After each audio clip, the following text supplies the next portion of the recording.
Welcome to the Vermont Public General Election Debates. I'm Cyrus, one of the hosts of Vermont Edition. Today we'll conclude a series of debates with candidates for statewide and federal offices on the ballot in the November election. And a reminder, you don't have to wait until Election Day to vote. Ballots have already gone out in the mail to all registered Vermont voters. Today's debate is with the major party candidates wanting to be Vermont's next lieutenant governor. Joining me live today in the Vermont Public Studio in downtown Winooski is the Republican candidate for the office, State Senator Joe Benning of Lyndonville. He has spent more than a decade in the state Senate. He served in the Senate Minority Leader, and he is currently the chair of the Senate Institutions Committee. Senator Benning, welcome to the show. Thanks for having me back, Connor. Also joining us today is David Zuckerman of Heinsberg. He's the progressive Democratic nominee. He's also worked in the Vermont legislature, both in the House and the Senate, and previously served 2 terms as lieutenant governor. David Zuckerman, welcome. Thanks for having me. And a note to our audience, Mr. Zuckerman is not joining us in the studio today due to testing positive for COVID-19. He's joining us from a remote studio for this debate. David Zuckerman, we wish you a speedy recovery. Here's the format we'll use in today's debate. In our first segment, I'll ask common questions to both candidates. They'll each have 60 seconds to answer. In the second segment, the candidates will ask each other questions. They'll have 30 seconds to ask a question and 60 seconds to answer. Next, we'll turn to a series of questions submitted by Vermonters. Candidates will have 30 seconds to answer. It's possible to ask follow-up questions during any of these first 3 segments. Then we'll turn to the lightning round, where your answers must be very brief, 10 seconds max. We'll conclude with 1-minute closing statements from each of the candidates. So, gentlemen, let's get started with some questions that I have for both of you. Please limit your answers to 60 seconds, and a reminder, I may ask follow-up questions. The lieutenant governor serves as the president of the Senate. They serve on the committees, cast tie-breaking votes in the Senate, and steps into the governor's job if needed. These limited duties mean whoever holds this position has time for special projects around improving government and expanding citizen participation in our democracy. What ways would you dedicate your time as lieutenant governor to special projects and expanding participation in our democracy? Senator Benning, we'll start with you. Thanks, Connor. First, great question. The office, for those of you that don't recognize what it actually means, does have available time for someone to act as a promoter of all things Vermont, and that is what I would intend to use the office for.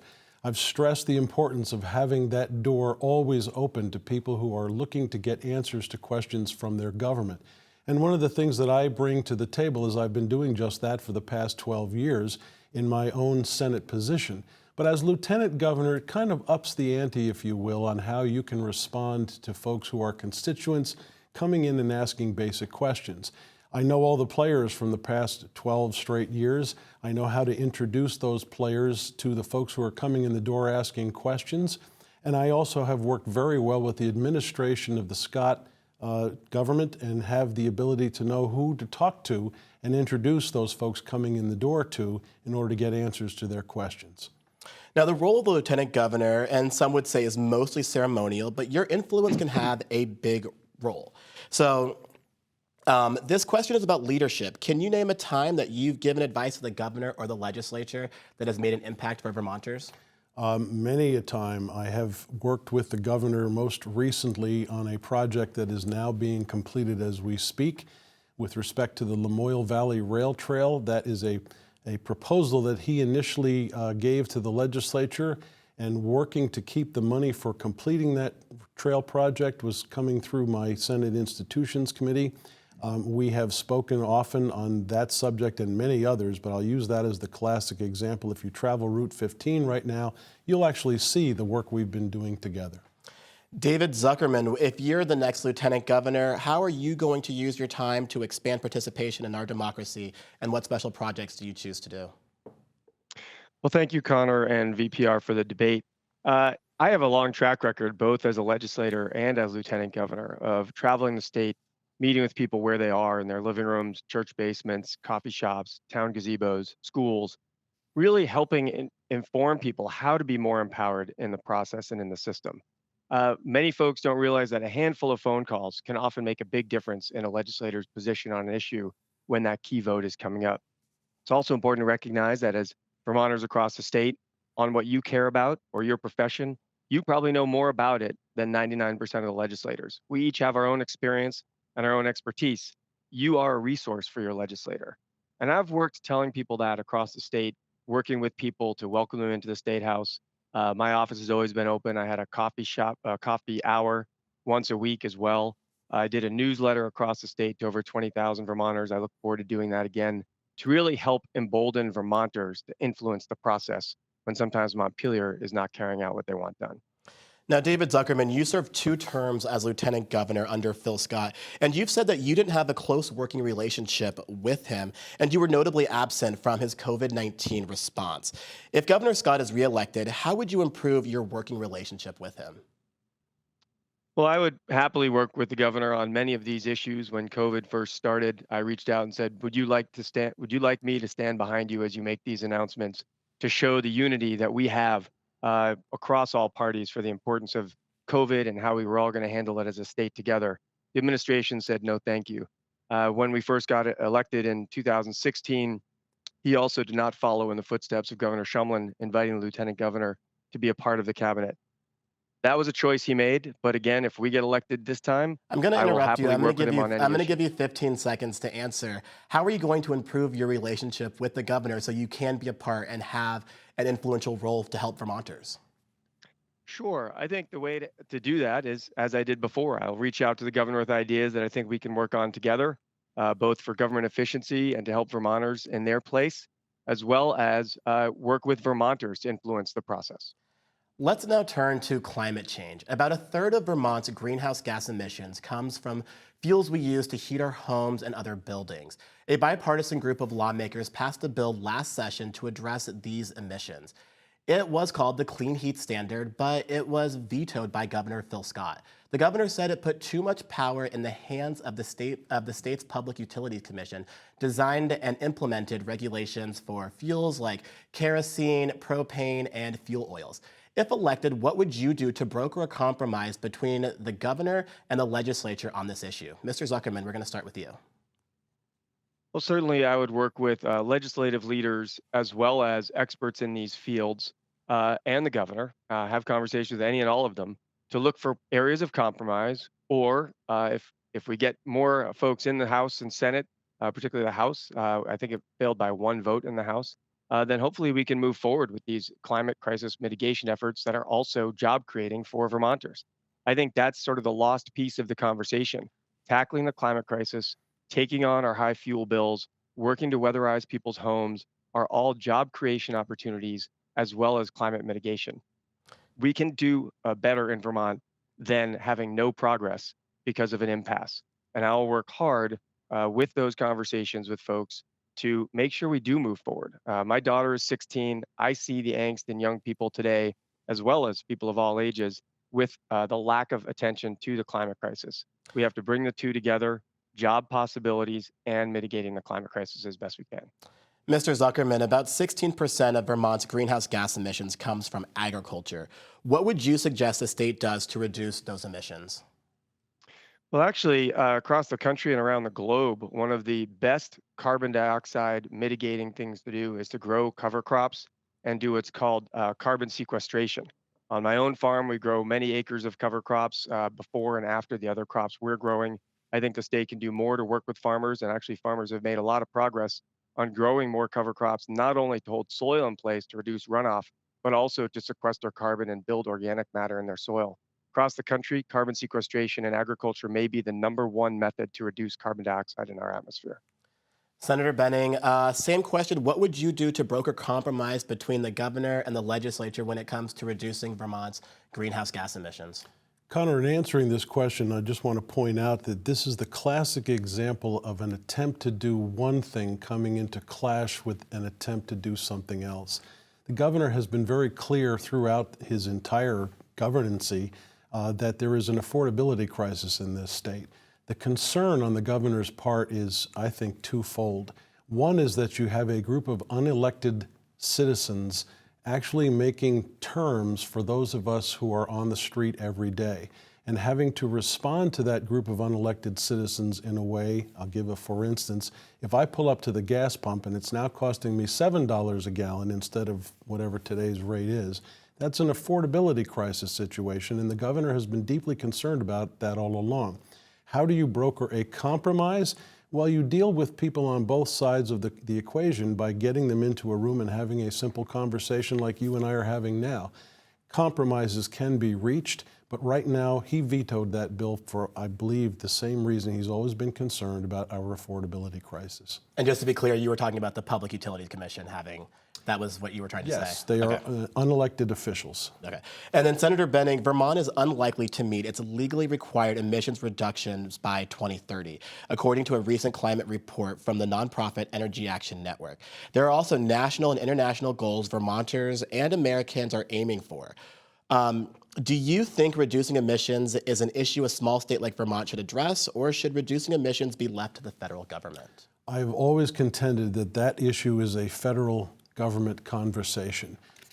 Vermont, for instance, does not have the power to tell Toyota, GM, all the automobile companies what they have to have for carbon emission output by a given date.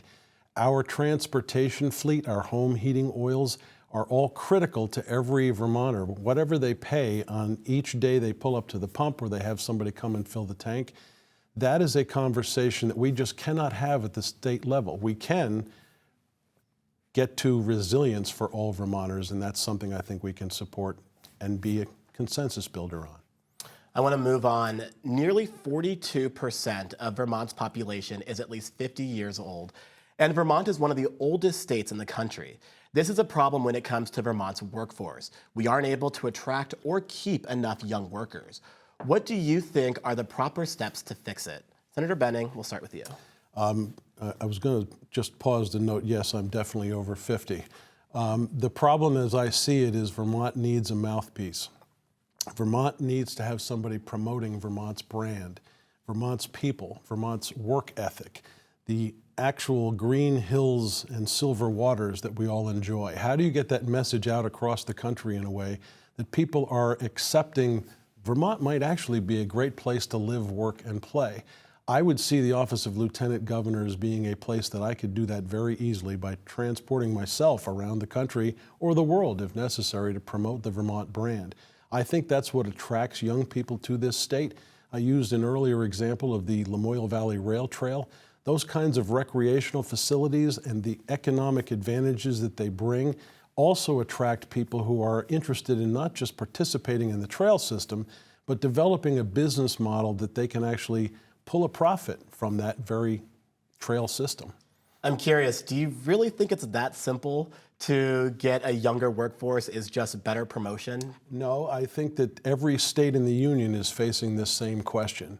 But that means they're all in competition with each other. And the way that you advance in the competitive race to attract younger people is to get somebody out there as a salesperson for your state. And that was what I intended to do with the Lieutenant Governor's position. I want to give you 15 seconds to answer. What would you say are some of the challenges when it comes to getting more young people besides the lack of promotion? Finding where those young people are who are susceptible to listening to the conversation. I think that's the biggest obstacle. We have to target areas where people are actually in existence, young people that is, who might be susceptible to a good discussion about why we bring such a wonderful place to live, work, and play to their table. And that's one of the challenges that I would see in that regard. David Zuckerman, I want to go to you. What do you think are the proper steps to fix Vermont's workforce shortage, particularly when it comes to young people? Well, I think the biggest issue is affordable housing and childcare. At the farmers market, I'm seeing numerous people every week, new Vermonters, who they recognize the greatness of Vermont from how we handled COVID and all the national media we got, from Bernie being a national icon at this point, to our green hills, beautiful foliage, Ben and Jerry's. The question is, can they afford to live here? And folks try to move here and they can't find housing. Employers have told me they hire folks, and a month later, the employee says, I can't move there. The housing's too expensive or it's non-existent. So I think we have to very proactively take action, not just words to promote Vermont, but actually action to make Vermont a possible place to live for young people. We've got the fourth best education system statewide in the country. We have a lot of things that people are aware of. They want to move here and they just can't. So I would say housing, building housing, weatherizing the existing stock that we have, and working towards better and more options for childcare. Mr. Zuckerman, one of the solutions Governor Scott made in our last debate was to invite more refugees from other countries to come here and live here. How important is it to you that Vermont prioritizes attracting new arrivals to live and work in our state? Well, I think it's a huge and wonderful opportunity. There are people all around the world who would love to live in the United States. They'd love to live in Vermont. And anything we can do to make that possible, I think, is a real benefit to all of us, both from diversity in our community to more people to fill those jobs. We all know that restaurants aren't open all the time anymore. Manufacturing lines can't find enough employees. As a small business owner, I couldn't find enough employees, including some year-round positions. There are jobs to be filled, and I would welcome refugees to fill them and strengthen our community. I want to move on again. You've both been involved in state government for decades, or for around a decade, I guess, for you. Senator Benning, you've been sitting state senator, and David Zuckerman, you've completed 2 terms as lieutenant governor. And yet, the housing crisis that Vermont is experiencing, from affordability to homelessness, has only gotten worse. What would you advocate for as lieutenant governor to relieve this crisis? Mr. Zuckerman, we'll start with you. Well, when you serve, you don't always win the fights you try for. I stood with many advocates to add a rooms tax to our lodging rental rates, maybe $1 or $2 per room per night. It would not have thwarted any of the visitors coming to Vermont, but it would have raised millions of dollars for housing. We often talked about that when we were looking to house our houseless population. We also have the highest percentage of second homes owned in this country at 17%. I would look at why those homes are paying lower property taxes than most homeowners in Vermont, and whether or not there's a way to break that into a separate sector, maybe increase their taxes to at least match ours, and put that money towards affordable housing. The state put tens, I believe close to $90 million into affordable housing from the money that Leahy got. I appreciate Governor Scott backing it in the legislature, but this is really sort of manna from heaven that Senator Leahy got us. That will run out in a few years. We will still have a housing crisis. We need to create a constant revenue stream to build more affordable housing. Now, in our last debate with Governor Scott, he had talked about Act 250 as being blamed for a lot of our housing challenges. What changes to Act 250 would you make if elected, or would you propose? I don't think I would change it particularly much because I think Act 250 is part of what's made Vermont the amazing place that it is. I would look at the proposal a few years ago. I think the governor backed it. It did not get through the legislature to consider uh, reducing some of the Act 250 hurdles in town and village centers so that we could get more affordable housing, denser housing in our towns and village centers. We could also invest money in the infrastructure for sewer and water to make building in those areas more possible and actually revitalize our rural communities. Senator Benning, what would you advocate for to help alleviate this housing crisis that we're experiencing here in Vermont? Well, let me start, Connor, by answering we have just set aside a substantial chunk of money. It has been $90 million from the ARPA funding, and have set that aside for the specific purpose of actually getting homes built. The problem that we have currently is that we don't have laborers with contractors who are ready to swing a hammer and bang a nail. That has been problematic throughout this conversation. We are lacking the people that are filling those jobs. But we've set aside this sum of money, and I think this is an interesting difference between David and myself. As I hear him speaking, it sounds as if he wants to create another level of bureaucracy and a tax revenue stream that is in existence in perpetuity. Eventually, you have to figure out how much money do you actually have that can be spent. Can it be spent in the way you anticipated it? And do we really need to have an additional layer of bureaucracy and a new tax in order to figure out in perpetuity whether we still have a problem or not? Let's try what we've got with the money reserved. David Zuckerman, I'll give you 30 seconds to respond. I just want to be clear, there's no need for a new bureaucracy. We have Vermont Housing and Conservation Board that already does a ton of the work in distributing resources for land conservation and affordable housing. And the tax I talked about was almost exclusively on out-of-state individuals. So I think that's an opportunity to generate revenue to help Vermonters' lives get better without hitting Vermonters below the belt. Senator Benning. I'd only say the money is already there. It has been set aside, and what we are lacking right now is the contractors with shovel-ready products ready to go forward.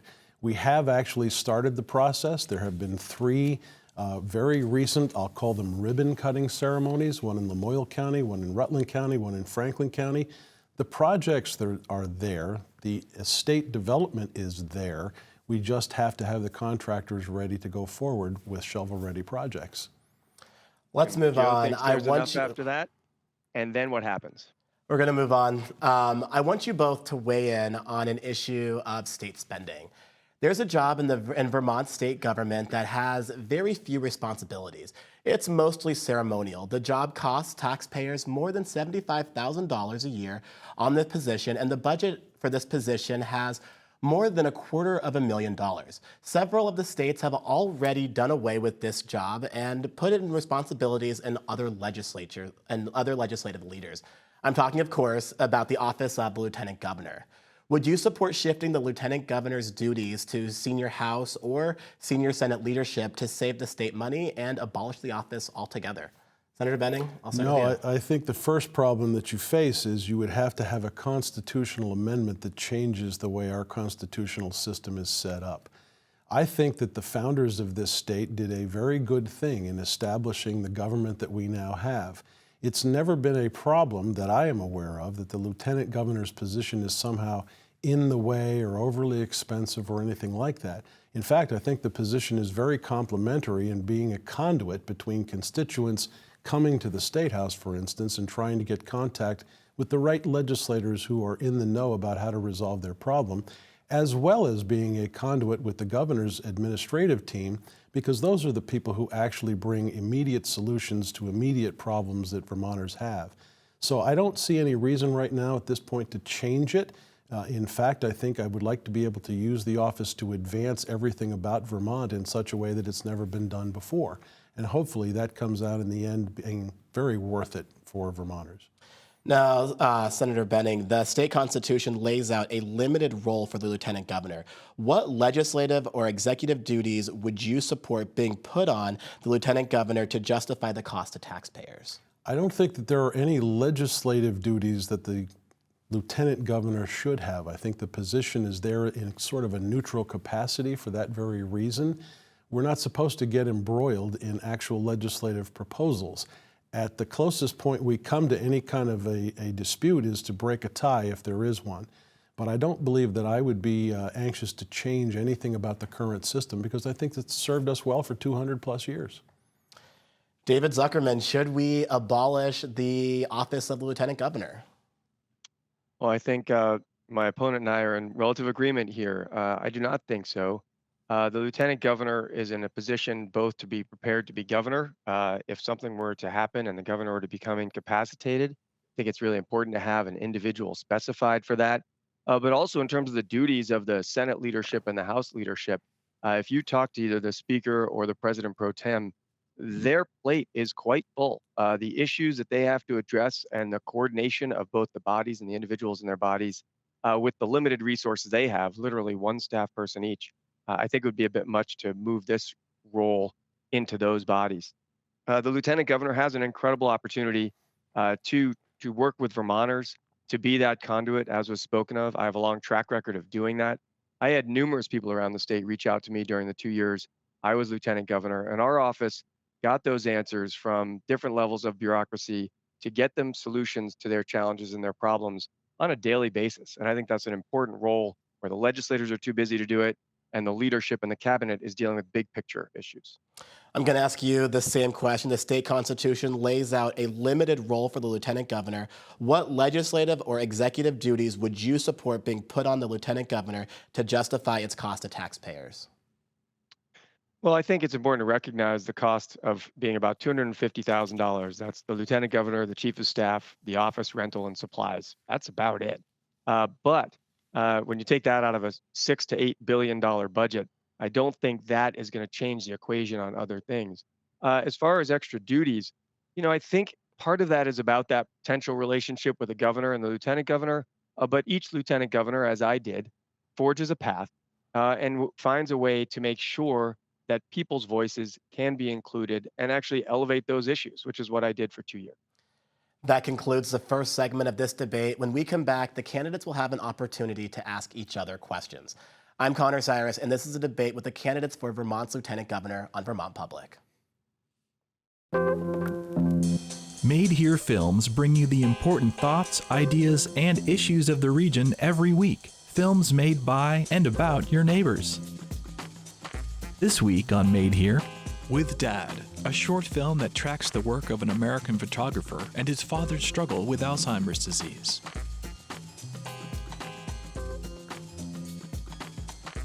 Premieres tonight at 8, only on Vermont Public.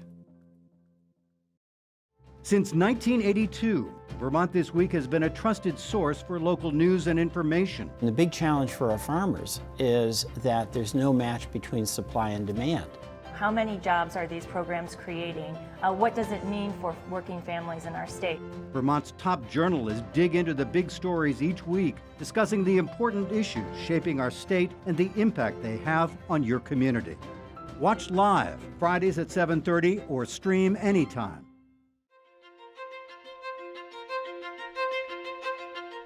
This is the Vermont Public Debate with the candidates for Lieutenant Governor. I'm Connor Cyrus. With us today are the progressive Democrat David Zuckerman of Heinsberg and Republican nominee State Senator Joe Benning of Lyndonville. The candidates will now have an opportunity to ask each other questions. The question should not be longer than 30 seconds, and the responses should be limited to 60 seconds. And a reminder, you may ask a brief follow-up question. We're going to start with David Zuckerman. Well, thank you. Joe, during the 2019 legislative session, 2 bills were brought forth similar to Proposition 5, seeking to strengthen the protection of reproductive liberties in Vermont. During the roll call vote on H57, which became law, Act 47, you voted no, and you voiced your lack of support for the bill. I know you've described yourself as a pro-choice Republican, and so the lack of support, and as the tie-breaking vote as Lieutenant Governor, that really concerns me if it comes up in the future. Can you elaborate on why you did not support this bill? I'd be happy to, David. When the bill was first proposed, there was a finding which said, and I'm pretty sure I'm quoting directly, "A fetus shall have no rights in the state of Vermont whatsoever." When I read that, I recognized that most Vermonters don't take that position. So I invited the then pro tem, Becca Ballant, as well as the bill's sponsor, into my office along with the draftsperson for that legislation. And I said, I consider myself to be a pro-choice politician. I have done that through my entire career. But I think you've gone a step too far. This is no longer Roe v. Wade we're talking about. This is making a blatant statement that there shall be no rights whatsoever in a perfectly viable fetus at a late point in the pregnancy. And I didn't believe that most Vermonters took that position. That's why I objected to that bill. I have been a very strong proponent of Prop 5. As a Republican, that should surprise a lot of people. David Zuckerman, a brief follow-up? Well, Prop 5 essentially included not that specific language, but the rights to protect the reproductive liberty. And let's be clear, those later term scenarios are only about 1%, and that is when there are fetal abnormalities or the life of the mother is in jeopardy. So do you think putting up such barriers is a good thing? And what changed between that and Proposition 5 for you then to support it when essentially Proposition 5 does that same thing? Well, Proposition 5 is actually a mirror of the balancing test in Roe v. Wade. That's why I supported it, because I've always supported Roe v. Wade. The H57 was a bold statement that was not really necessary for anybody, and for some reason or other, the proponents insisted that they had to have it happen. I agree with you completely that an abortion at the later term of a trimester is not something that happens except for extremely rare occasions. But still, the just blatant statement was totally unnecessary. That is time. So, Senator Benning, question for Mr. Zuckerman. David, throughout our debates, you have been advancing the cause of universal health care, which Peter Shumlin failed at, affordable and available child care, affordable and available housing, and an unnamed cure or solution to climate change. I understand your argument that eventually all of these things are supposed to save us money, but they also require startup costs. Taken collectively, have you ever actually analyzed what the startup costs for those programs would be collectively? Well, there is no doubt we can't tackle all of them at once, but what I often hear is we can't as opposed to we can. And I would like to put out, as I do as Lieutenant Governor, and as you know, you don't actually introduce bills, but ideas and concepts that we need to pursue to make Vermont long-term affordable and a good place to live. When you look at issues like healthcare, they bit off more than they could chew. They expanded all kinds of computer programs, didn't need to do that. We can save money by moving towards a universal healthcare system, just as businesses self-insure. Vermont could do the same. I've already given you the idea around affordable housing in perpetuity, not on the backs of Vermonters. You have to remember that with healthcare, Vermonters are already paying out the nose for the healthcare they're getting. We pay more than any country in the world for our healthcare. We can save money and do it better. Childcare is a big conversation. It is a huge cost. At the same time, not having people in the workforce is a huge cost. And that evidence has been worked on by many advocates, and I hope they move that bill this year. Follow up? So I take it the answer then to my question is no, you have never done an actual startup cost analysis. You and I are both business people. I'm a lawyer, you're a farmer. We always look at a given proposal and understand what the startup costs of a project would be. And if I'm hearing you correctly, you have never done a startup cost analysis for any of the programs, either individually or collectively, that you have been advancing during these debates. Actually, some of that work has been done, and often it's dated, so it's got to be brought back up to speed. So I think it's a little bit off to say that it hasn't been done. It has. Additionally, I believe with expanding childcare, it is to the tune of about 180 to $200 million to truly make a universal childcare sort of situation. But again, the payback on that will also be tremendous for Vermont and our workforce and our productivity across the state. And also remember, without childcare, we are holding many parents back, primarily women, from their economic opportunity in the workforce.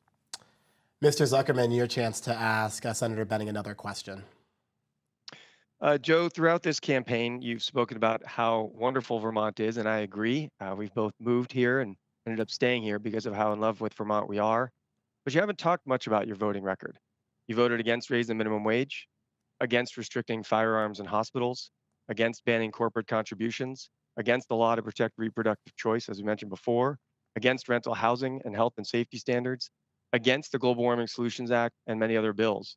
Given the fact that the Lieutenant Governor is one heartbeat away from being leader of the state, can you explain why you've chosen not to discuss those positions as you've been running for office?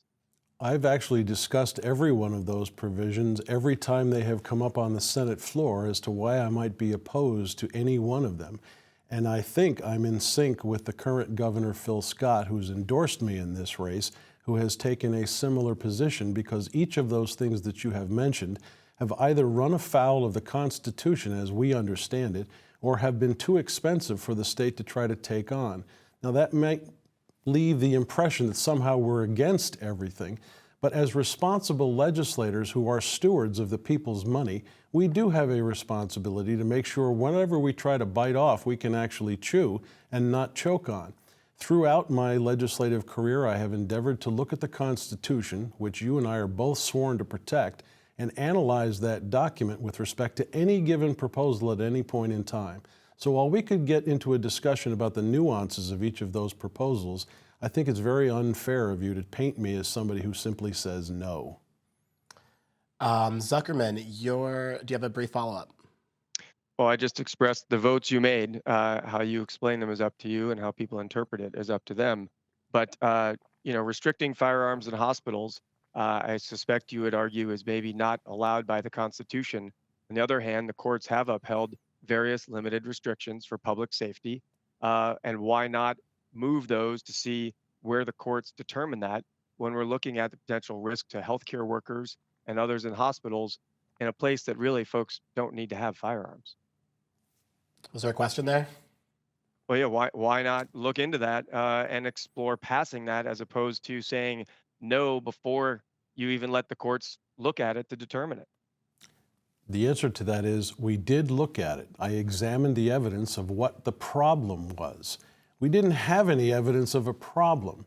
The Constitution of Vermont has not been interpreted by the United States Supreme Court on this question. The Constitution of Vermont is very explicit about your right to own, purchase, and possess firearms. It is for your self-defense. If you're going to inhibit someone's ability to produce self-defense at the moment they need it in any area of the state, you need to be paying attention to what the Constitution says. Senator Benning, your question for Mr. Zuckerman. David, this is a follow-up to my previous question. All of these proposals that you have been advancing not only require startup costs, but they require new faces in government. They require new approaches. And as you know, prioritizing any budget requires you to decide what is a higher priority than another. So let's take universal health care. What would you deprioritize in order to pay for that? And if you're not going to deprioritize, what are you going to raise by way of taxes for the initial startup costs? Well, I appreciate the question, and it does leave out a couple of things. For instance, Vermonters are already paying about 20% of the total economy of Vermont in healthcare. So we're already paying for it. The question is, are we going to pay for it through a private system or quasi-public-private system that does not provide the healthcare that many Vermonters need while leaving some people behind? Or do you move towards a simplified universal system where more of those resources can be spent on direct healthcare, primary care in particular? And so there's been a good conversation around looking at a primary healthcare system that would be universal in order to transition. So it's not all at once, but so that we save Vermonters money and provide better outcomes. Right now, many people's primary healthcare and first place to go is the emergency room, which is ridiculously expensive, costing taxpayer dollars and or premium increases for all of us. So we can do that better. David, I know that you've been out of the legislature for 2 years, but everything you have just said is an exact copy of what Peter Shumlin said about 6 years ago or so. And I'm curious as to how it is you believe you can make a difference where Peter Shumlin finally went through over $200 million to come to the conclusion that he couldn't. What makes the difference for you today? Well, I would say the difference between 6 years ago and today is the incredible increase in healthcare costs. This year alone, healthcare costs are up over 10, I believe it's close to 16%. Vermonters cannot take those kinds of increases year after year. When you accumulate that over the last 6 years, I think that shows how broken the system is and why we need to work to address it. I want to give you guys an opportunity to discuss accusations made by David Zuckerman about Joe Benning at a recent WCAX debate. Earlier this week, we received a press release from Joe Benning's team claiming that David Zuckerman apologized for mischaracterizing Senator Benning's claims that he was, quote, courting MAGA Republicans. And I understand that you two have spoken to one another privately and made amends, but I'd like you to explain what happened and how you resolved it. Mr. Zuckerman, I'm going to start with you. Well, let's be clear. What I apologized for was misquoting his video where he called me the enemy, which he did not. So that's what I apologized for. I stand by the fact that his video on his Facebook page is courting those voters who were supporting someone who organized a bus to the January 6th rally, quote, Stop the Steal rally, the big lie rally, saying that they had more in common than they did with me.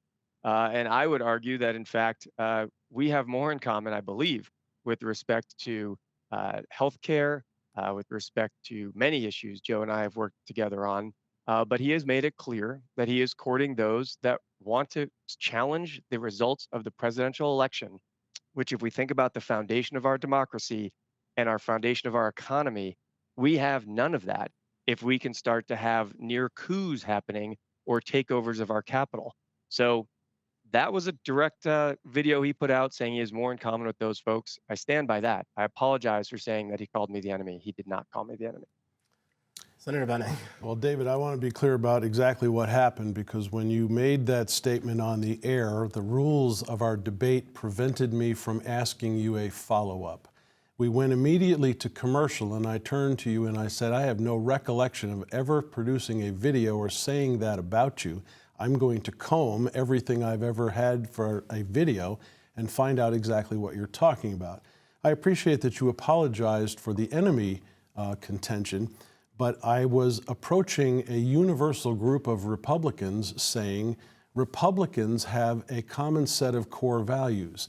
We have a much different set of core values than what you personally have, and as a result of that conversation, you've interpreted it to mean I am supporting or actually condoning the actions of those who were there on January 6th. You know better than that. You know because I've written an op-ed opinion about that very subject called Enough is Enough, and if anybody Googles my name, they will find out exactly my position on this subject. Thank you, gentlemen, for clearing that up, or at least beginning to. Is that a question that I should follow up on, or? We're gonna move on. This concludes Okay. this concludes the second segment of our program. When we come back, the candidates will answer questions submitted by Vermonters. I'm Connor Cyrus, and this is a debate with the candidates for Lieutenant Governor on Vermont Public. On Masterpiece Mystery. Last night, an item of considerable value was stolen. A sketch by Charles Darwin himself. Scotland Yard forced, yet again, to turn to the lady detective. William, I know we're in competition, but when all is said and done, we are on the same side. We're on the same side when it suits you. I will use every ounce of my influence and see you ruined. Miss Scarlet and the Duke on Masterpiece Mystery. Premieres Sunday at 8 on Vermont Public. Since 1982, Vermont This Week has been a trusted source for local news and information. And the big challenge for our farmers is that there's no match between supply and demand. How many jobs are these programs creating? What does it mean for working families in our state? Vermont's top journalists dig into the big stories each week, discussing the important issues shaping our state and the impact they have on your community. Watch live Fridays at 7:30 or stream anytime.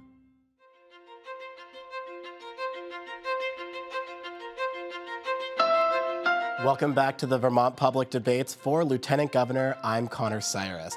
Joining me live in the Vermont Public Studio in downtown Winooski is from Lyndonville, Republican nominee and Caledonia County State Senator Joe Benning, and from Hinesburg, the Progressive Democratic candidate David Zuckerman, joining us remotely. It's now time for some questions submitted by Vermonters. Thank you to all the Vermonters who have submitted questions, and just a reminder to the candidates, please limit your answers to 30 seconds. Our first question is about changing your mind. My name is Xander from Hinesburg, and I would like to know whether over the course of your political career you have changed your position on any significant political issues, and if so, which ones or one, and what changed your mind? Xander, thank you so much for the question. David Zuckerman, we're going to start with you. Well, actually, way back when I was a new legislator in the late 90s, we passed a law in my first term called Act 60. And I believe I voted against Act 60 because at the time I felt we should move more towards an income-based system. In hindsight, looking at Act 60 and then the following Act 68 to adjust it, it did implement a lot of income sensitivity for many, many Vermonters. And I think it was a step in the right direction. At the time, I voted no, and in hindsight, I would have voted yes. Senator Benning. It's a pretty powerful question, and it brings a very powerful memory for me. Initially, I was diametrically opposed to the concept of civil unions. And I went through a very long period of self-analysis and discussion with people who were proponents. And I came to the conclusion that there was no threat to my life or my way of living, and that this was perfectly justified. So that by the time marital equality came around, I was in completely the opposite camp. Bob in Bristol asks, many Vermonters, especially low-wage earners and retirees, are struggling with high property taxes. Despite recommendations from its own committee, the legislature has failed to pass a bill to shift this burden onto one's income tax. If elected, what will you do to help resolve this issue? And I'd like to add, how would you work with both the legislature and the governor on this? Senator Benning, we're going to start with you on this one. Sure. I have long been a proponent of trying to eliminate the tax on military pensions, and the discussion in answering this question is exactly the same. You bring in the people who are most affected and can demonstrate a clear problem that would be in front of them, and you work with the legislators as well as the governor's administrative team to try to reach consensus. I think this is a question that is worth pursuing. We have yet to finalize the details of what that would actually mean to the system, but it is a question worth pursuing, and all the players have to be around the table. David Zuckerman. Well, thank you. I think sometimes the facts are very clear and they're right in front of us. Vermonters who pay now based on income typically pay around 2.8 to 3% for their funding for education through their property taxes. But the wealthiest folks among us pay about 1% because they are not included in that, and their property values are, while big, sometimes are not so big that it requires them to pay in that kind of percentage. I very much support us moving towards an income-based system. I think as more Vermonters recognize that they are paying through the nose while the wealthiest Vermonters are paying a lower percentage, we could balance that out so everybody pays based on income. That would lower the average Vermonter's property taxes. Our next question is from Michael in Windsor about the shuttered prison in their town. Let's take a listen. My question for you is about the future of the closed Southeast State Correctional Facility in Windsor. I'm active in the Windsor Grasslands Wildlife Management Area, and I see its popular use and its significant grassland bird habitat. And we who use the Grasslands WMA would like to know what your plans are for the future of the closed Windsor prison. Thank you so much for that question, Michael. David Zuckerman, we're going to start with you on this one. Well, I'll first say I don't have a lot of knowledge about the Windsor prison. I suspect my opponent, as being the chair of an institutions committee, is far more familiar with some of the properties of Vermont. I will say on my own farm, we leave quite a bit of our grasslands uncut so that there is bird habitat. I think we need to support this concept across the state with areas where it is lower quality hay or others. And so it's specific to the Windsor County, the Windsor facility. I think that's part of the bigger picture around the state. If there's opportunities to use that land well for economic development. Mr. Zuckerman, I'm going to cut you off for time. Let's make sure Senator there's Benning. habitat. Thanks. We have actually studied this question quite extensively in the Senate Institutions Committee. First thing is it's no longer usable as a prison, so trying to get back into that category just doesn't work. It is possible that we could use it as some kind of a mental health facility or a location for juveniles that have been displaced from Woodside, but that's not really a conversation that the legislature thus far has been comfortable with.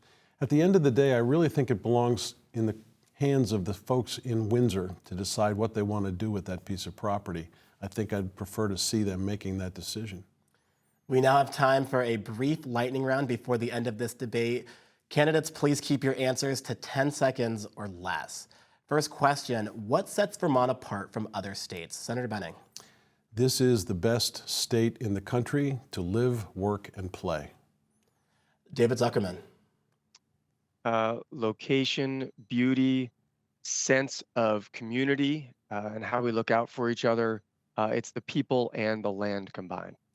Do you support wind turbines on Vermont's ridgelines? David Zuckerman. I do, not everywhere, as has been projected by others, but where appropriate, I do believe we need to take every chance we can to mitigate the climate crisis. Senator Benning. No, sir. I've been an advocate against them because they are the wrong tool for addressing climate change for a state like Vermont. How will you be voting on Article 22, the Reproductive Liberty Amendment? David Zuckerman.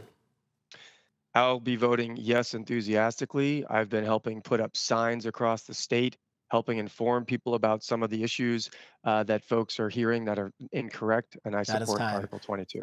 Senator Benning. We share the same position on Article 22, and I have taken that position much to the cost of some of my own political capital. I believe this is a replacement for Roe v. Wade. That is time. If you're elected, how long do you plan to serve as Lieutenant Governor? Senator Benning. I've made it very clear I intend to run again in 24 if I am elected this time. I don't believe this should be used as a revolving door by politicians. David Zuckerman. I will serve as long as the process asks me to and the people want me to serve, whether it's as Lieutenant Governor or in another position. I think it's very hard to forecast 2 years out. Besides Lieutenant Governor, what other political offices interest you? Senator Benning. Right now, I can certainly say the governor's position holds no interest for me. If I was to look elsewhere, I'm looking beyond 2024. I will be 69 years old. I have no idea. David Zuckerman. Well, as you know, I ran for governor 2 years ago, so that is interesting. I find it interesting as someone's running for lieutenant governor who doesn't want to be governor when that's one of the three main tenets of the job is to be ready to be governor. What's the first thing you're going to do when the campaign is over? David Zuckerman, let's start with you. Focus on closing up the farm for the winter and making sure we get a little more marketing in for our winter shares. I've got a business to run and then prepping to be lieutenant governor. Senator Benning. I have to take care of all the files pending in my legal office, getting rid of all those pending cases. What's one state law where you would like to see stricter or more lenient measures? Senator Benning. I think redesigning Act 250 in a way that makes developers know ahead of time that they have a project that will pass and also diminish the appellate time afterwards. David Zuckerman. I do believe there are some things we can do around gun safety and public safety with respect to waiting period and closing the Charleston loophole. Vermont is known for its citizen legislature. Would you support a year-round professional legislature? David Zuckerman, let's start with you. No, I don't think we need that, although I do think we could pay our legislators a little bit more given the fact that they do work year-round with their constituents and in their communities. Senator Benning. And I don't support paying more because it leads to a full-time legislature, which I am diametrically opposed to. Do you think Vermont laws regulating short-term rentals like Airbnb should be tighter, looser, or stay the same? Senator Benning. I would stay the same. David Zuckerman. I think they should be tighter. You don't have the same protections for those renters. And we've also seen a huge move from long-term rentals to short-term rentals. And I think that's a real issue for housing affordability in Vermont. And then the last question, have you visited any of Vermont's new recreational cannabis shops? Senator Benning. No, I have not. Actually, I have no interest in doing so, even though I was one of the people who helped shepherd the rules for retail establishments to exist. David Zuckerman. I have not either, but I'll add that I worked on those laws for 20 years. I'm glad that Joe joined me in those efforts, and I think it's that cross-partisan collaboration that can make us do a lot of good things in Vermont. It's now time for 1-minute closing statements from each of the candidates. The order was determined randomly before the show. David Zuckerman, you're going to start us off. Well, thank you everyone for listening. I think you have a clear choice before you today. We can wait for the federal government to address the climate crisis, or we can implement measures in Vermont that will create jobs and lower people's bills from weatherization to renewable energy. Right now, we can go with business as usual or with purpose, address issues around affordable housing, childcare, and the economic struggles that Vermonters are facing. We can do this all while working to reduce the climate crisis, creating jobs, building resilience for the changing weather that we will be experiencing, because make no mistake, we are in climate change now. We can stand with Vermonters around reproductive liberty, not only with Article 22, but also to work to implement laws to protect our medical providers from cross-state, cross-border litigation. I hope you're going to visit my website, zuckerman4vt.com. You can learn more about my history, the issues I've worked on, or you can ask questions. And I want to thank you again for your support, and I look forward to working with you and for you in the coming 2 years. Thank you. Senator Benning, your closing statements, please. Thank you, Connor, and thank you to everybody here for putting this on today. And David, thanks for joining me yet once again. The bottom line in this race, as I see it, is a working relationship with the current governor. When David refers to business as usual, I happen to think Phil Scott has done a really good job keeping his hands steady on the tiller of this ship of state. I intend to use my good working relationship with him, which is proven by his endorsement of me in this campaign, not just in the general election, but also in the primary. We have a great working relationship that has produced great things for Vermont, and I intend to encourage as much of that cooperation between those two offices as possible, especially at a time when our state government is about to take a serious hit on the amount of federal dollars that have been coming to us over the past couple of years. It's important for those two offices to be in sync. I offer that my opponent cannot do the same. This concludes the debate with the candidates for Lieutenant Governor on Vermont Public. Thanks to the candidates who joined us today. That's Republican State Senator Joe Benning of Lyndonville and Heinsberg Progressive Democrat David Zuckerman. And thank you to the listeners and the viewers for joining us today and throughout all the debates. Remember, no matter what you think of the candidates or policies, your voice must be heard, and you should go out and vote on Election Day, which is November 8th. The Vermont Public Debate is produced by Matthew Smith, David Littlefield, Brian Stevenson, Kiana Haskin, Kyle Ambusk, Kaylee Mumford, Mike Dunn, David Rice, Frank Allwine, Peter Angish, and James Stewart. I'm Connor Cyrus. I appreciate you being here, and we'll talk again soon.